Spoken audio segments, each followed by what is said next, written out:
Hello everyone, welcome to today's story. After the rain, the city still smelled of wet asphalt and new beginnings. Under the quiet rhythm of dripping eaves, Alex and TuNa found laughter again, a fragile joy rebuilt after days of silence and cold phone calls. They had endured distance, jealousy, and moments that nearly rewrote their hearts. Now, TuNa runs, hair damp, shoes splashing through puddles, toward the gray sedan where Alex stands. Her breath trembles between hope and disbelief. "Alex," she says, voice breaking into laughter. "I won the scholarship." He says nothing, just opens his arms. The city quiets. The sound of the rain fades as their heartbeats meet. In that moment, every storm seems forgiven. Don't forget to like and subscribe. The truth is just beginning to unfold. The street glows after rain, light bending off puddles like silver threads. TuNa's words still echo between them, soft but certain. Alex only smiles, whispering, "You did it." They don't plan. They simply move. A motorcycle engine humming beneath them, a low rhythm between joy and disbelief. She clutches the handlebar, and he rests his hand lightly around her waist. The city drifts by, jacaranda petals like fallen stars, children chasing bubbles that never last, a man laughing over a cart of grilled food.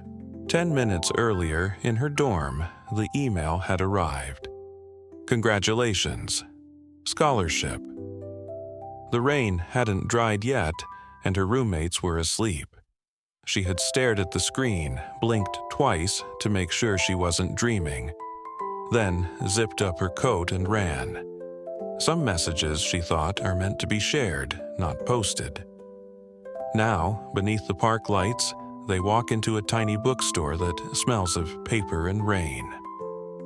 TuNa finds a thin paperback with a pressed ginkgo leaf. Alex chooses a notebook, promising himself not to abandon it halfway this time. They exchange quiet smiles, the kind that don't need words to exist. Outside, the cream-colored motorcycle waits, wet but patient. Through the glass, a woman in a dark coat adjusts her sunglasses so there's no sunlight. Her fingers hover over a phone, ready to capture a moment she doesn't belong to. She doesn't drink her coffee, doesn't take the photo, only watches. Later, the couple sits by the wall outside the shop. Steam rises from paper cups, blurring the view. "What do we do first?" Alex asks. "Pay the processing fee," TuNa grins, "then buy a pen that won't run out of ink." He laughs. "A fair trade. I'll buy you lunch." "I'll buy the pen," she corrects, her eyes bright. They talk until dusk settles like a blanket. No mention of the fines, no cold voices, no deadlines. Just the sound of quiet triumph, the kind that comes after surviving something invisible. In the fading light, they ride again, through streets shining with puddles. The hum of the engine softer now, like a song that's forgotten its refrain. Tonight, they don't chase the future, they just let it find them. Friday arrives dressed in sunlight, clean, bright, unashamed. At 3 in the afternoon, Alex's mother is ironing the light blue shirt, steam curling like prayer smoke. "Don't move," she commands, pressing each wrinkle flat as if smoothing destiny itself.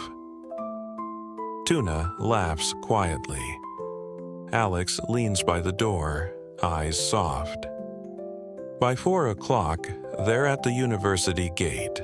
The banner reads, "Bright Future Scholarship." The words stretch across the path like a promise too bold to whisper. Inside the hall, the orchestra warms up, strings trembling under the lights. TuNa feels her pulse in her ears. Alex reaches for her hand. "Save the best for last," he murmurs. "Save the most nerve-wracking part for last," she smiles back.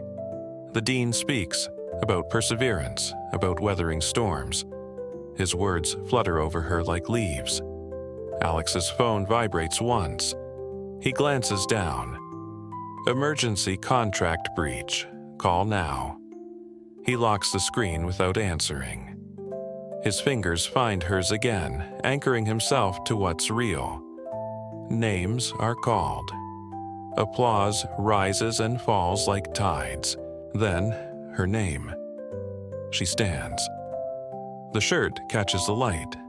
The pen she carries feels warm in her pocket, like it's alive. Applause blooms from every direction, but the only rhythm she hears is Alex's. Up close, the podium is smaller than she imagined. The dean hands her a thick folder. "Congratulations," he says. "Thank you," she answers.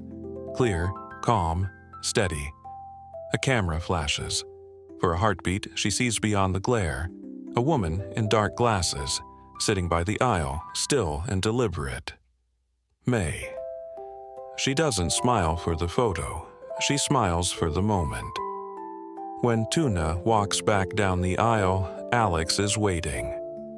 He doesn't speak, only intertwines their fingers. Tight, sure. Pride. He breathes. "Not surprising," she teases, her eyes glistening. Pride always saves for last. The hall erupts once more, the ceremony dissolving into claps, chairs scraping, voices colliding. Outside, the sky shifts toward indigo, half dusk, half beginning. Later, Alex steps away to fetch water. In that brief emptiness, May approaches. "Congratulations," she says. Perfect smile, measured tone. "You're wearing good news." TuNa nods politely. "Thank you." May's gaze flickers toward where Alex disappeared. "He's dealing with fines," she adds casually. "He thinks that's more important than tonight." Before the words can land, Alex's mother steps forward, her voice low but firm.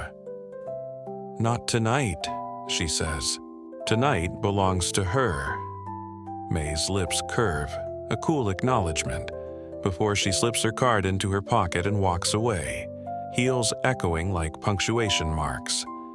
When Alex returns carrying water, his joy remains unbroken. "Shall we leave this area?" They walk toward the bamboo path, voices lowering to a whisper. "Do you have anything to deal with?" she asks. "I need to buy you noodles," he replies, "and tell the world a bedtime story if they call." She smiles. The world, for once, feels simple. And at that moment, everything changed. They drive slowly through the city, lights reflected on windshields, traffic moving like thoughts that don't quite rest. The folder lies on TuNa's lap.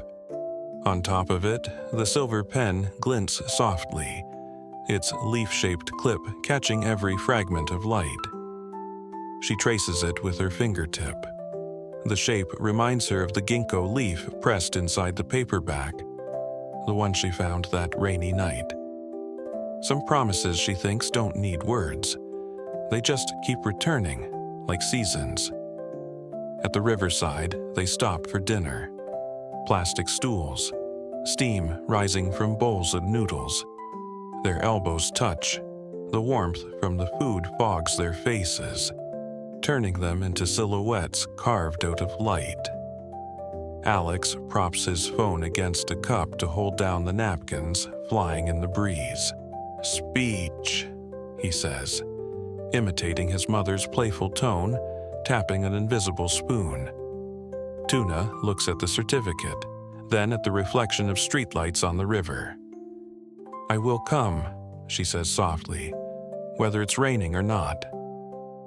Alex laughs, that low, easy laugh that has learned to survive storms. "Even when it's not raining," he replies. And for a moment they both understand what love truly means. to show up, not to promise. Later, he drives her home. The city at night is a galaxy of taillights, neon, and quiet songs from open windows. They park beneath the same awning that has seen all their arguments, reconciliations, and waiting. Alex leans in, forehead against hers. "Tomorrow," he whispers, "we'll buy a picnic blanket." She smiles. "So that no matter the weather, the person who always shows up for me is here." From behind the house, the porch light flickers on, a familiar signal. His mother opens the door, holding a pot. "The soup's reheated," she announces, smiling like someone who already knows the ending. They laugh. The hallway feels rearranged, as if love itself has quietly moved the furniture to make space for them. Steam rises from the bowls again, curling between their words. Across the street, under the shadow of an alley, May stands once more. Sunglasses at night, is it habit or a kind of armor? She doesn't take a picture this time. She only watches as the porch light steadies, illuminating faces she no longer belongs to. Inside, TuNa sets the certificate and the pen side by side on the table. The blue shirt hangs neatly on the chair, waiting for another morning. Her phone buzzes. "We'll send the photo next week, congratulations again." Another message follows. "You took a great photo tonight, enjoy." No name, no sender ID.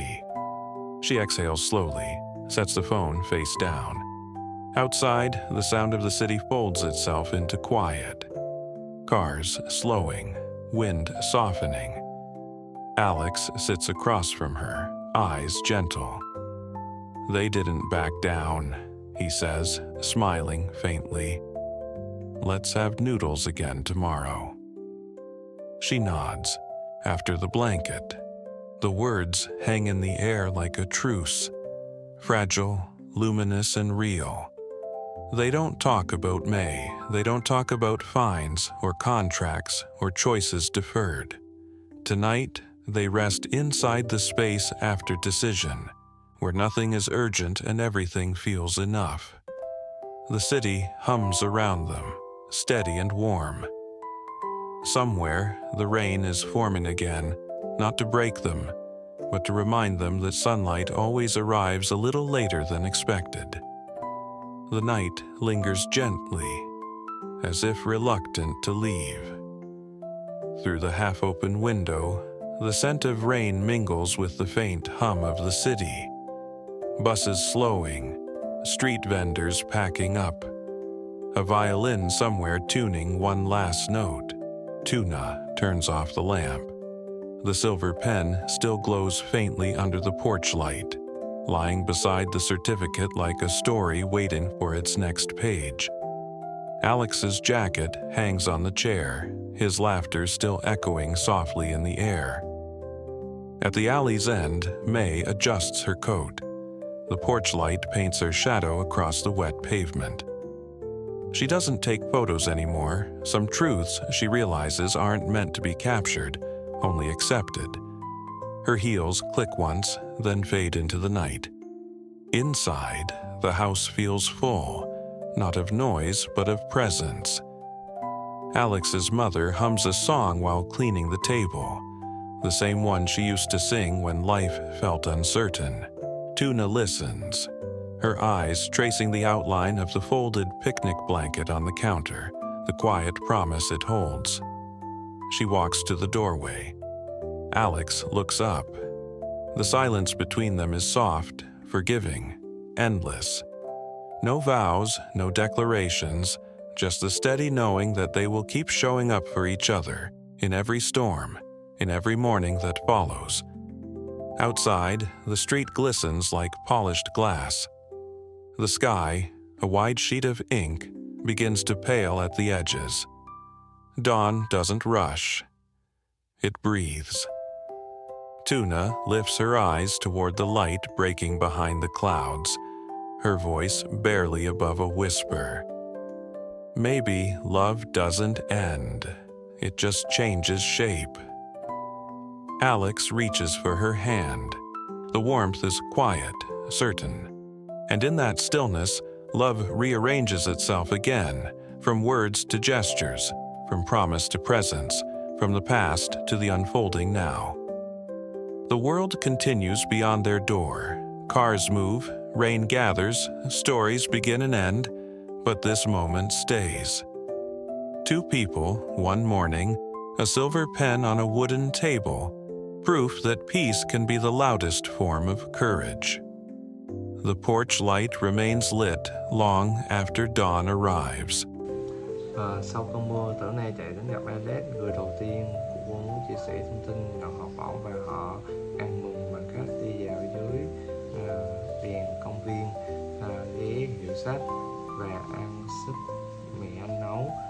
Trong lễ trao học bổng, TuNa được vinh danh, còn Alex lặng đứng nhìn, lặng lẽ tác nhìn tin nhắn công việc để nắm tay cô, một người phụ nữ khóc trong chiếc khóc đen may xuất hiện đại diện cho quá khứ và những điều chưa khép lại. Đến đó họ ăn mì bên sông, hứa hẹn sẽ xuất hiện cho nhau dù mưa hay nắng. Khi bình minh lên, TuNa và cây bút chứng nhận, mỉm cười nhận ra tình yêu thật sự không biến mất mà nó chỉ đổi hình lặng lẽ và bền bỉ như ánh sáng sau mưa.